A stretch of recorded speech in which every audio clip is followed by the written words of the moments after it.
From chasing down runaway slaves, to stealing millions from wounded veterans, to doing nothing while the country burned to the ground.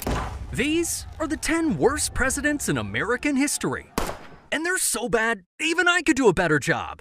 But first is Benjamin Harrison, who isn't exactly a household name. In fact, if you showed his face to 100 Americans, most would say, "Isn't that the guy from the Titanic?" But he actually made a huge mark, mainly by wrecking the economy and then vanishing before he could take the blame. Because in 1890, Harrison signed the McKinley Tariff, jacking up tariffs to nearly 50%. The idea was to protect American businesses, but what actually happened was prices skyrocketed.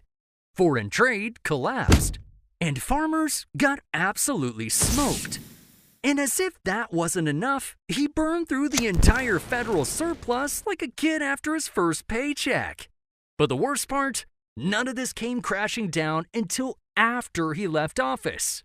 When the Panic of 1893 devastated the economy and President Grover Cleveland was left dealing with the dumpster fire. No fair! But Harrison, he was long gone, chilling back in Indiana, writing books and pretending like nothing happened. So no, Benjamin Harrison didn't commit crimes or start wars. He just played Jenga with the economy and walked away as it collapsed. But none of that was as bad as Millard Fillmore, who turned every citizen into a slave hunter. Because in 1850, the nation was divided over slavery. The South was loving it. The North, not so much. But the South was threatening to secede. So in an effort to compromise and preserve the Union, Fillmore signed the Fugitive Slave Act, legally requiring every U.S. citizen to assist in the capture of runaway slaves. In other words, if a slave showed up on your doorstep and you offered them a glass of water, it could land you in prison, even if you lived in a free state. That's nuts. But as you may have guessed, this backfired. Because normal people who never cared about slavery were suddenly like, wait, what the is going on? With abolitionist movements growing overnight, and more normies becoming radicalized by the day. So while Fillmore thought he was keeping the peace, he ended up pouring fuel on the fire, pushing the nation one step closer towards civil war. But that's not as embarrassing as this next president, William Henry Harrison, who holds the record for the shortest presidency in American history. 'Cause in 1841, Harrison was 68 years old, one of the oldest presidents elected at the time. So, to prove he still had energy for the job, he delivered the longest inauguration speech ever recorded, nearly 2 hours long. Man's out here with no coat, no hat, and no common sense. The old man just wanted to prove he still had it, a lot like your grandpa trying to do a kickflip on your skateboard. But a few weeks later, he came down with a bad cold that turned into pneumonia. For most of history, we thought it came from his crazy speech in the rain. But modern historians believe it was more likely typhoid from contaminated drinking water at the White House. Either way, 31 days after taking office, William Henry Harrison was dead. He didn't sign a single law or make one decision. Instead, he spent more time writing an inauguration speech than being an actual president. And to make matters worse, he triggered a constitutional crisis. Because at the time, nobody knew what happens after a president dies in office. It wasn't 100% clear if the vice president simply acted as president or became president outright. Thankfully, John Tyler stepped up and said, "I'm president now," and everyone just kind of went along with it. But what was William Henry Harrison's legacy? No scandals, no war, no nothing. Just one epic speech and a short stay at the White House.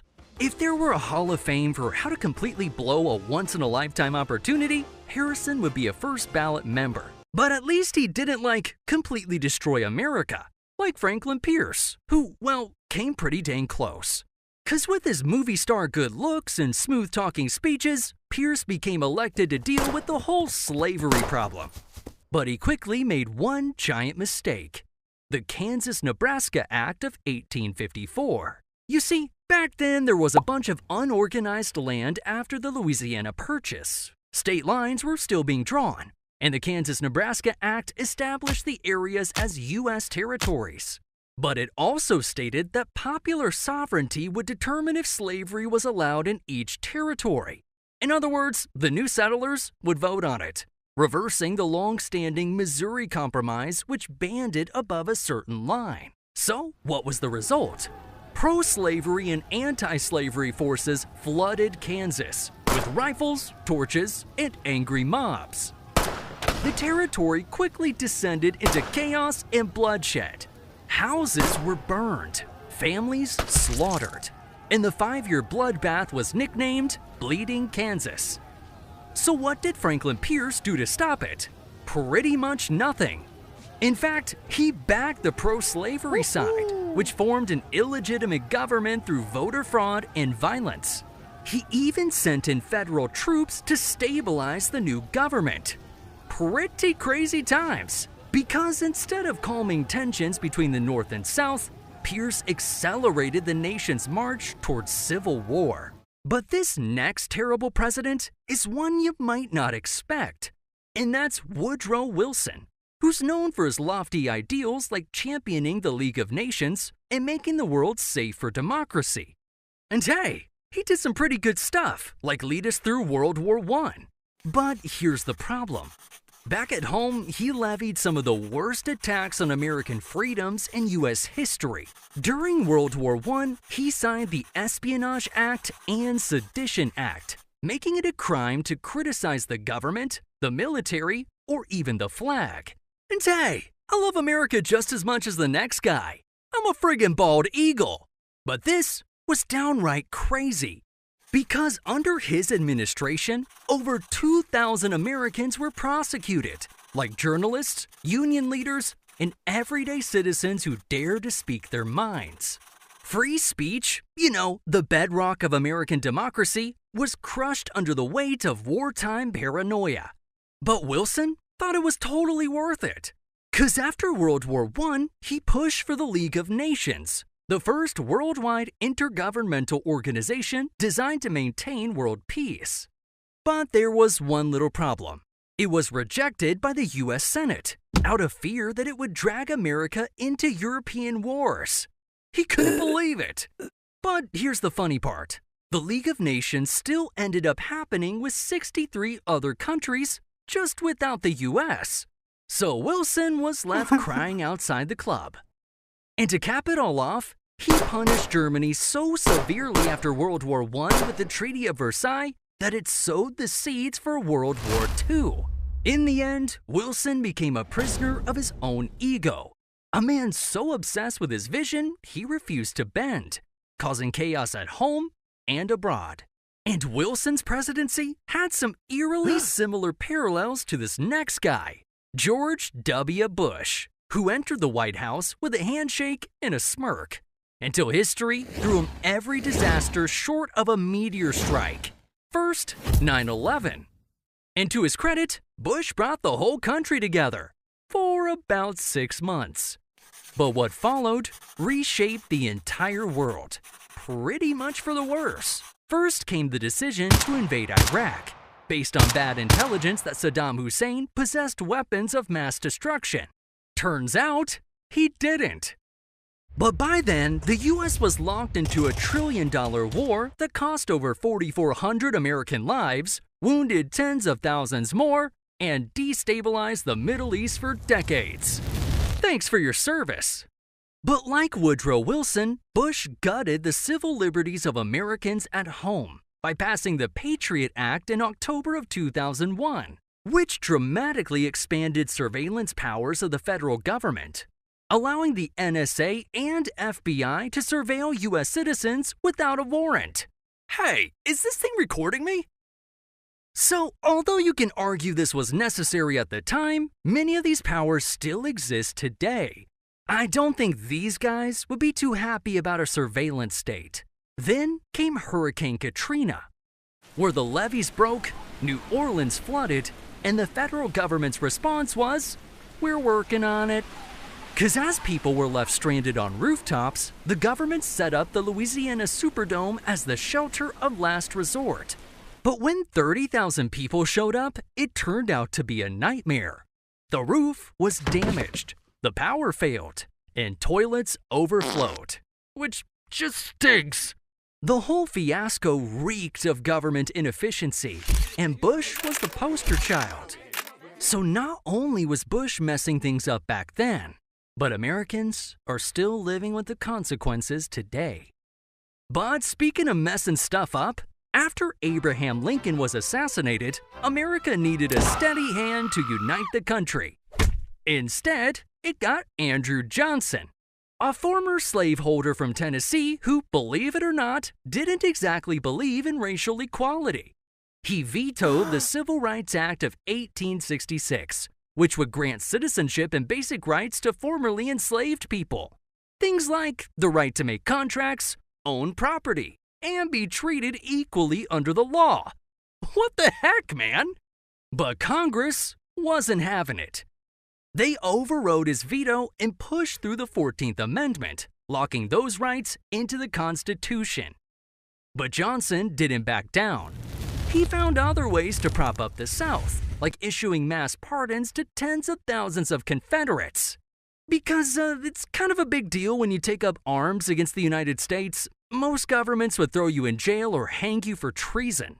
But Johnson restored their rights and let them retake power in the South. His logic? We shouldn't kick the losers while they're down. But as you might have guessed, his plan backfired, because this started the Jim Crow era, created fertile ground for the Ku Klux Klan, and stoked racial tensions nationwide. In Congress's eyes, Johnson had basically undone the point of winning the whole Civil War. So they impeached him, the first presidential impeachment in U.S. history, where Johnson faced trial in the Senate and survived conviction by just one vote. Phew, that was close. As you can tell, post-Civil War America was crazy. We needed a leader to rise above the hate and pull the country forward. Instead, Johnson doubled down on division. But if you thought that was bad, get ready for Herbert Hoover, who promised Americans a chicken in every pot and a car in every garage. And honestly, people believed him. Because on paper, Hoover had a glittering resume. Self-made millionaire, humanitarian, and a respected public servant. This guy was going to usher America into a new golden age. Until the Great Depression hit. Just months into his term, the stock market crashed and Hoover froze. As a staunch capitalist, he believed the government intervention would only make things worse. So he sat back and let private charities and local governments handle the crisis. The results? Banks collapsed, businesses shuttered, and unemployment soared to 25%. I'm going broke out here, man! But the final blow came in 1932 with the Bonus Army protest, where 15,000 World War I veterans marched peacefully on Washington, D.C., demanding early payment of bonuses they were promised, money they desperately needed to survive. And Hoover's response? He sent in the U.S. Army. Led by General Douglas MacArthur, federal troops used tear gas, tanks, and bayonets to violently clear the encampment. And when photographs of assaulted veterans hit the front page of newspapers across America, it was game over. Hoover's legacy was sealed, not as a helper, but as a cold, clueless man who fumbled the Great Depression and turned tanks against our own veterans. No list of terrible presidents would be complete without the guy who watched the Civil War unfold from the front row and did nothing. An event so devastating, it almost killed the country forever. When James Buchanan took office in 1857, the nation was already tearing at the seams over slavery. He had a choice: take action and lead, or do nothing.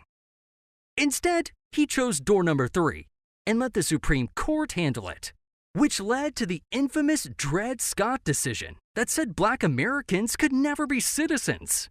And Buchanan celebrated. The debate was over in his mind. He even pressured justices behind the scenes to make a sweeping pro-slavery ruling, thinking this would settle the issue once and for all. Spoiler alert, it didn't. Instead, it lit a fire under the North. And 3 years later, Abraham Lincoln, who opposed the expansion of slavery, won the presidency without a single Southern electoral vote. Nice work, Top Hat. The South panicked. With no more national power, Southern states began seceding from the Union before Lincoln took office. And Buchanan, who was still president, insisted that secession was illegal, but also claimed the federal government had no authority to stop it. Thanks for nothing, dude. By the time Buchanan left office, 7 states were gone. Federal forts had been seized, and America was free-falling into civil war. Buchanan's legacy isn't defined by scandal or one bad law. It's defined by his failure to act when the nation's very survival was at stake. Sheesh, I mean, it couldn't possibly get any worse than that, right? Well, believe it or not, it does, because this is the worst president in U.S. history. His name is Warren G. Harding, a man so unqualified for the job, he even admits it. Harding once privately said, "I am not fit for this office and should never have been here." And he wasn't wrong, because Harding ran on returning America to normalcy.